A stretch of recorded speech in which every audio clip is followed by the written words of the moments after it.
foot to 2 feet, the generator was gone. And that's when, at nighttime, when you talking pitch black. Anything goes. So later that night, that day we did as much as we could. We are in waist, shin high water up to me trying to save the generators. This was our assignment. We had police officers, we had recruits, and we would swap out. Every 2 hours, and I got a break when the army didn't come for sandbags. You got a break, but now you still standing in the water waiting on more sandbags to come. So here it is. We did what we can do. They tell us go back upstairs to our vehicle. One night we asleep, and you hear chaos. Get up, strap up. What? Well, literally, strap up meant strap up because talk is they're going to take us over. We formulated a plan. This group is going to watch this walkway. That group, y'all take the stairs. And we actually moved to those positions because when they say strap up, you grabbed your gun and you moved. So I made my plan. I made my peace. But I also said that if it came down to taking out women, children, men, and if we got to the point of being overrun, that I was not going to let someone else decide my fate. And I literally decided myself that I had 45 bullets. That at least that last bullet was going to be saved for myself. I had never told none of the guys that I work with that. I don't know how they felt. The consensus was if somebody comes across that line, I'm taking them out, whether it's a child or whether it's a woman or whether it's a man. And here it is, this is people that you sworn to protect, but now you may be on the verge of taking a life.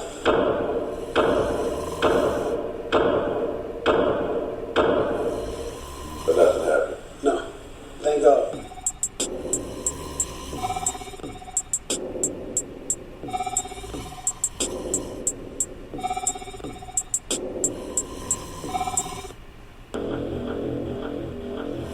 Our mission here was to sign these people in. That mission is over. When are we going? And then they kept saying, well, now your mission has changed. Now it's when the last person comes. And we're like, the last person will never come because they're still coming. They will not stop coming here. You can't use that as when you're going to get us out of here. So finally when that got, I guess, emphasized to them enough, they agreed, and then they started trying to make arrangements to get us out, which, that was a major fault of their planning, too. Though while they had a way to put us in, they never planned a way to get us out. This is so easy.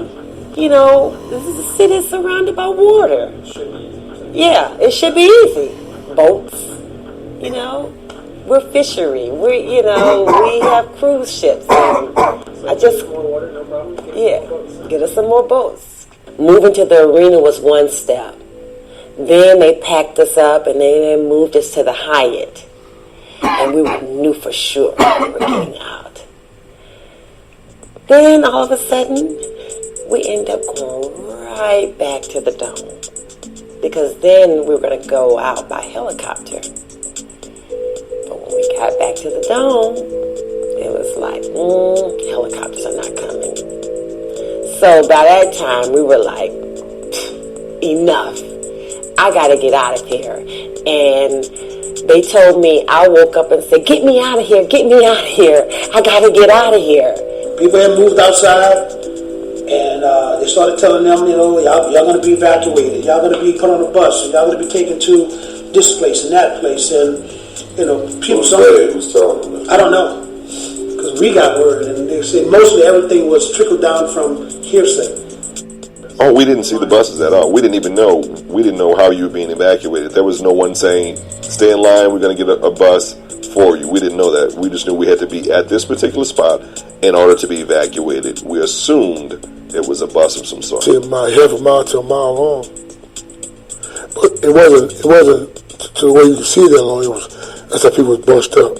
And you move like a sardine can. But like prime example, when they had a line to get on the buses, everybody was pushing, and with so many people, it was masses of people. How you can deal with all these people? Everybody's pushing, trying to get out. It was horrible. We waited the first day when they asked everyone to exit the dome, and it could be rumor. Everybody was like, "Okay, go to gate E.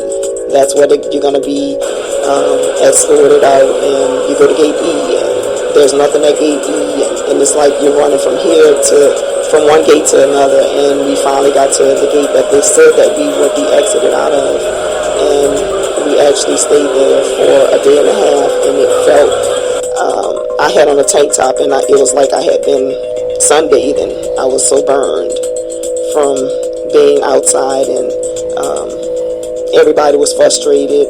People were, claiming I'm going to shoot somebody, and so everybody's scared, not knowing what's going on. Because my daughter, there was someone that was near us, and he claimed I'm going to pull my gun out and I'm going to shoot somebody. So she begins, and I was like, okay, calm down. I was like, he's just talking crazy. We'll be okay. But little did she know, I was scared out of my wits. Like, Lord, please don't let this man have a gun or really do what he's saying he's going to do. We tried to keep families together. If they came all the way through, we together Together at that time. If people say I was waiting on, no. I can't have you waiting, because right now this get cluttered. I'm trying to put you on the bus and get you out. But if we told people hold up at the door, another bus is coming up and they need 2 seats. Give me 2 people. Who's together? You together? Let's go. Get on that bus. Keep going. Got on and you got out of that. I want you on the bus. I want this to be over with. I'm ready to go.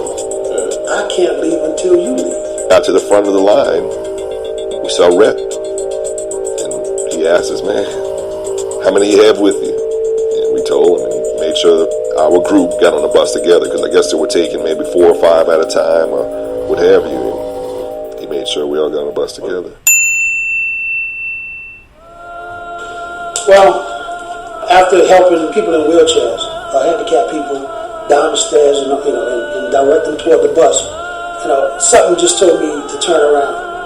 And I saw this kind of obese lady, struggling with 2 kids, and one little girl about 1, maybe 1.5, just crying because the mom had already had 1 kid in her hand and couldn't accommodate the other one. And you got police officers up top trying to help other people, and I just decided to just walk up the steps and pick the little girl up.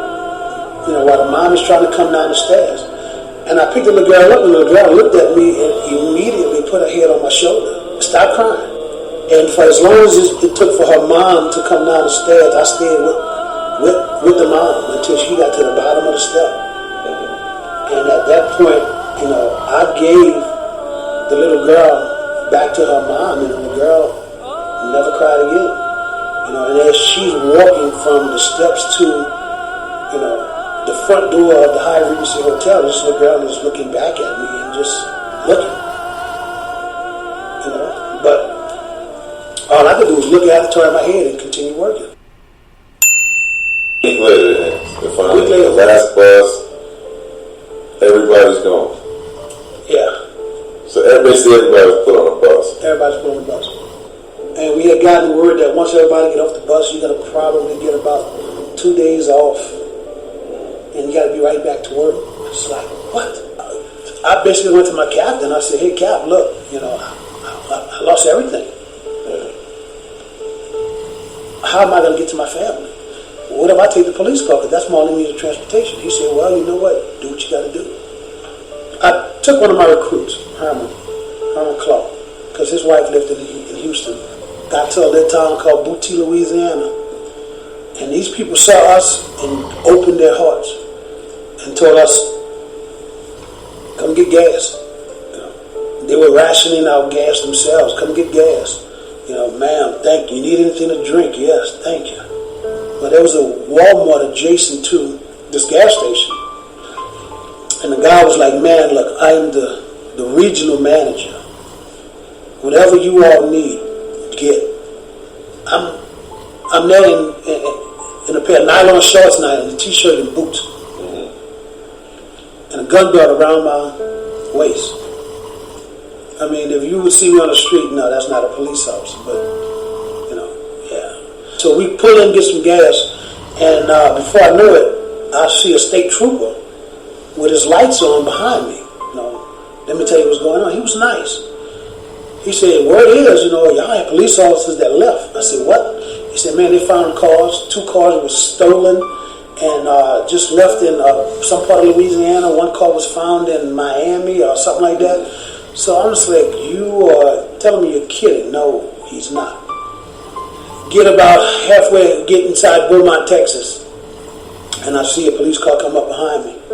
To make a long story short, I stood on the side of the road for about an hour and a half in the heat while they decided my fate. Telling the sergeant and this guy, man, look, I lost everything. This is what I have. This is all I have. And I'm about to break down in tears, and they looking at me like, who gives a fuck? A sergeant that I was at the Superdome with sees what's going on. He's going to Houston. He stops. He pulls over. He comes talk to them. Hey, I'm one of his sergeants. What's going on? They start questioning him and tell me the stuff that I got from Walmart has to be confiscated. I have a receipt for everything that was in that car. Underwear, shorts, toiletries. So now I'm being treated like I'm one of those people who wanted to take us off at the Superdome. Yeah. State trooper comes back and says, you know what, we have some good news and bad news. Good news is you can continue on to Houston. Bad news is you're not going in this vehicle. And at that time, every emotion just came out. And I started cursing. And I flipped out. I cursed the department. I cursed the situation. I told them they could take that fucking car and throw it in the river for all I care. I've just been through something for 7.5 days so dramatic that you want to go so petty to take my police car and I'm trying to get to my family. We met up with my friend and my girlfriend, and this is 7 days of not seeing her, not knowing where my grandmother was, because her and my aunt had to be evacuated by helicopter and separated, so we didn't know where my grandmother was. So now, it's starting to sink in that, I still feel immune to it, because it's like, you've been through something so traumatizing that you have no feelings. Yeah. I had none. So when you see her finally, all I could do was just give her a kiss. As time got closer, it just seemed like even though we were getting closer to meet him, it's like the time kept expanding, and I kept saying, okay, are we not there yet? What's happening? So when we finally got there and he was sitting in the car, he got out the car, and I didn't move. I just stayed in the car. I guess I was kind of dazed. Sat in the car, and he got out the car, came around to the window. I rolled the window down, and he said, hey. I said, hey.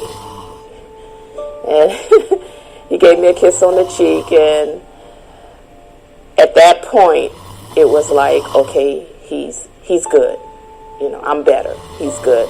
It wasn't even a hug. you hadn't showered or nothing? It wasn't that. I was immune to not having feelings. I was told the next day, when I got to the apartment, I couldn't do nothing but ramble. I'm just trying to get all of this out. What went on? They kept telling me, lay down. Couldn't sleep.